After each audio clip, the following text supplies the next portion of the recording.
Alright everyone, welcome back to the channel and welcome to day 3 of the month of metal. Today I am going to be painting the Kemri Blood Bowl team mummy, also referred to as the Tomb Guardian sometimes. I'm not sure exactly what the distinction is, but I've seen both mentioned online. This model was originally released back in 2002 and was sculpted by Phil Bowen. I primed this miniature with first a camo tan from Rust-Oleum, and then I did a light zenithal of matte clamshell from Krylon. I then, as you can see here, started applying Agrax Earthshade all over the bandages on the mummy. Now, I will say this mummy is a great example of a miniature that the entire time I was painting him, I thought I was ruining him. I really was not happy with how he was coming out for 99% of this paint job. But then once I finished it, got all the finishing touches on there, got him on his base and everything, I loved it. So if you run into this sort of problem, I would encourage you to just finish the model. And, if you still hate it, at least you have a completed model you hate. If you have an incomplete model you hate, you can't really, you got nothing to show for it. At least if you finish the model, you have a finished model. But you also might find that once he's done, he looks pretty good.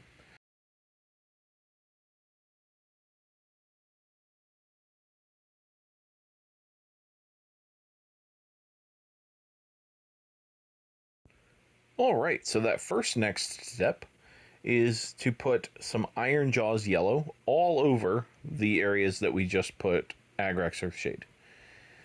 This will seem a little bit counterintuitive, but the Iron Jaws is the color I wanted, but the Iron Jaws doesn't give, in my opinion, enough depth in the recesses.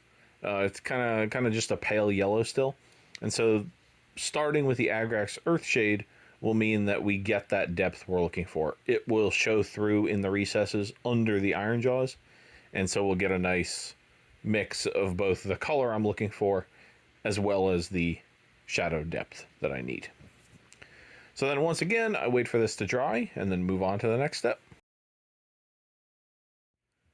Alright, so once that was nice and dry, I moved on to some Nazdreg yellow, and I used this on all the areas of the bandages that were raised, just to give some visual excitement to this area. Otherwise, he's just a bunch of wrapped up bandages. So I wanted to do something to distinguish the different parts of him. So I just took this darker color and put it on all the bandages that are proud from the rest of the body.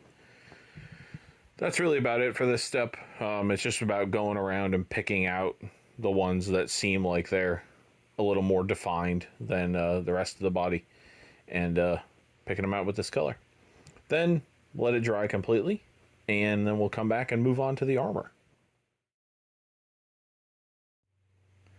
Alright, so now we're going to move on to the armor, and I'm starting here with Broadsword Silver. Now, normally when I paint Tomb Kings, I stick to a pretty gold-centric color palette for the metal. I think a lot of people do that. It's not just a me thing. But for this, because I had gone so yellow with the bandages, that really wasn't going to work. He was going to very quickly become a monotone miniature if I did all this gold armor on top of this yellow bandage. So I decided that I would just later pick out a couple details with gold, but mostly do him in silver. I think this ended up working out pretty well. It refined my steps a little bit because I knew I was going to use blue over the metal, whatever color I ended up doing it. And the blue over the gold can have a tendency to look green, and I didn't want that. So using the blue that we're going to use later over the silver actually worked out really great, and made it so that I didn't have to do one extra step of first painting over the gold, then putting the blue on. So I think it worked out in the end, and like I said, for a lot of this miniature I thought I was ruining him, but I liked the end result, so there you go. I'll let this dry completely, and then we'll come back and do that blue I was talking about.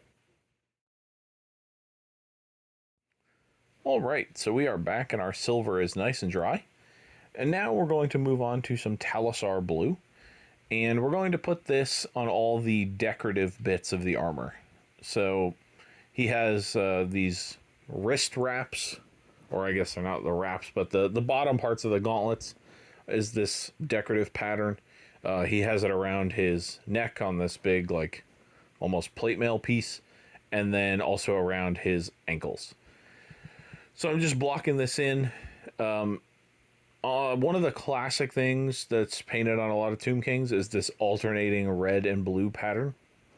I originally was going to do that when I looked at the area around his neck that is made up of scales, and it would have worked for that. But then I realized that in all these other decorative areas, they weren't sculpted with that level of detail. Instead, they were just alternating ridge, valley. And so rather than try to alternate and try to paint those alternating ridges and valleys in reds and blues, I just figured cover the whole thing in blue and then paint the ridges red. And you sort of get a cheated look, or you cheat the effect of this alternating red and blue. And I think it came out, fine enough. So it worked out in this case. Let that dry completely, and then we'll come back and do the next step.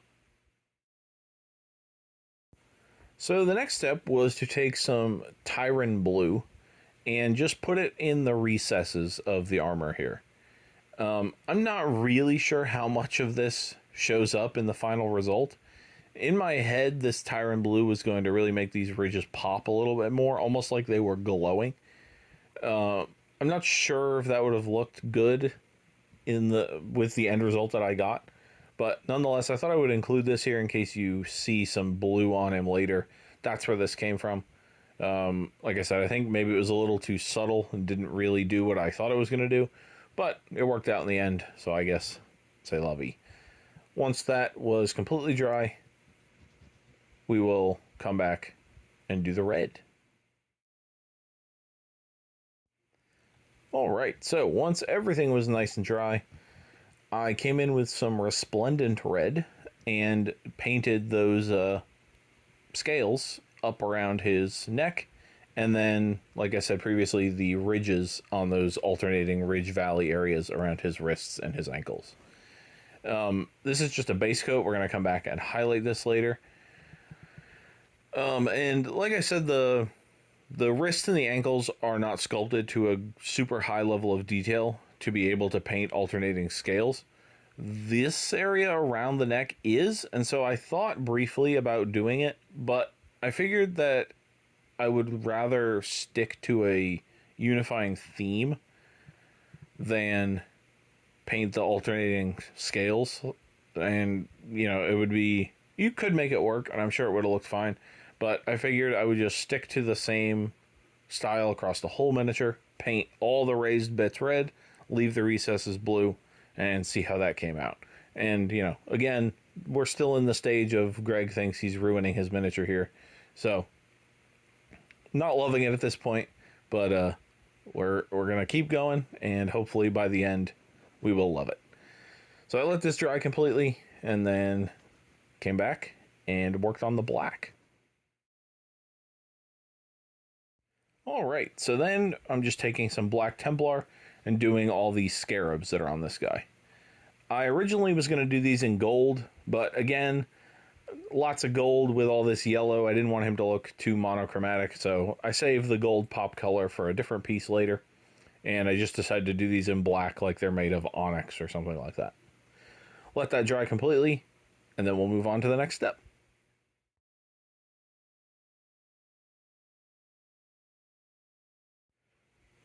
Alright, so then once everything was nice and dry, and I really made sure it was dry because if your dry brush comes in contact with any wet paint, it can get really bad really fast. And I just took some of this Tomb King's tan and just dry brushed all the bandages with this. Just to give us more of the, or I guess to accentuate the contrast effect. The contrast is already giving us a shade, a main color, and a bit of a highlight, but this just accentuates the highlight It makes it look a little bit better. So then once that was done, we were basically done blocking in all our main colors, and it's time to move on to, I guess, finishing, as you would say, or the finer details. So I'll let this dry brush dry. That'll take about 2 seconds, and then we'll come back and get started on the finishing touches.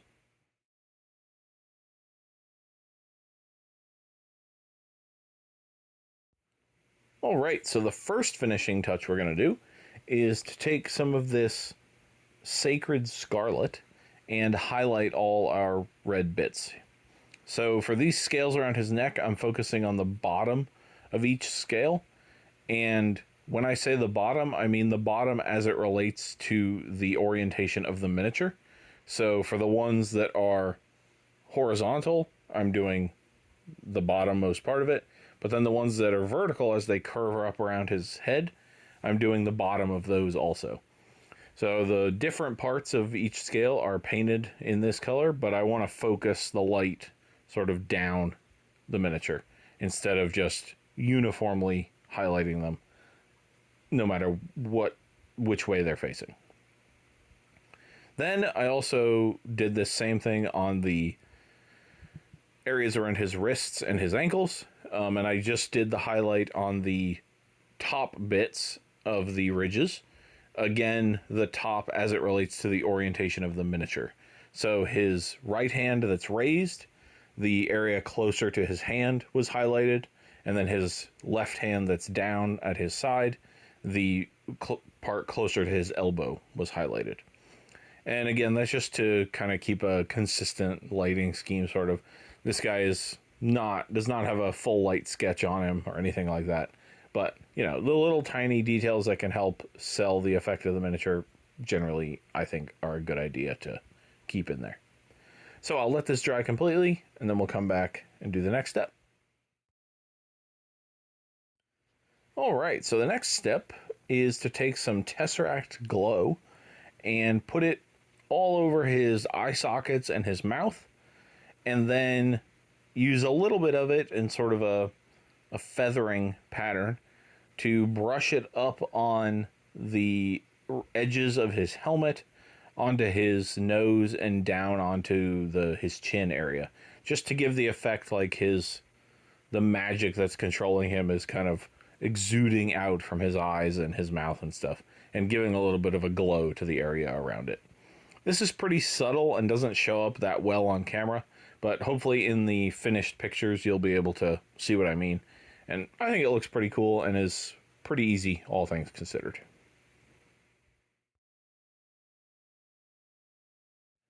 Once that Tesseract Glow was completely dry, I came in with some Afterglow and just put a tiny dot on his pupils, just to give this like super fixed point of light where this glow is emanating from.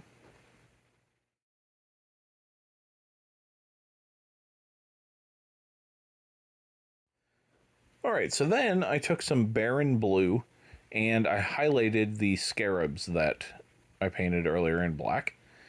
And this was kind of a goof, I guess you'd say. You'll see here that I highlight them. I go for a really simple highlight just to highlight the upper bits and then the lower bit with 3 lines. What this ends up looking like is that he has like emoji faces all over him. And this looked terrible. Then I try to fix it by turning that bottom line into a triangle. And that looks even worse. Now it looks like he has like open mouth emoji faces all over him. So, you know, both were looking pretty awful, and I still wasn't liking the miniature in general. But what I ended up doing is, once I turned the camera off, I cleaned these up with some black and made the lines much thinner, and I think that looks pretty good. Alright, so once I had cleaned up those lines, I came in with some plate mail metal and just did some highlighting on the silver armor panels. They had gotten a little dark from the wash that I had put on earlier, so I just highlighted them to make them pop a little bit more, especially with the duller color of the bandages. Making the metal pop, I think, worked really well in this instance. And then we just have a couple more colors and we will be done.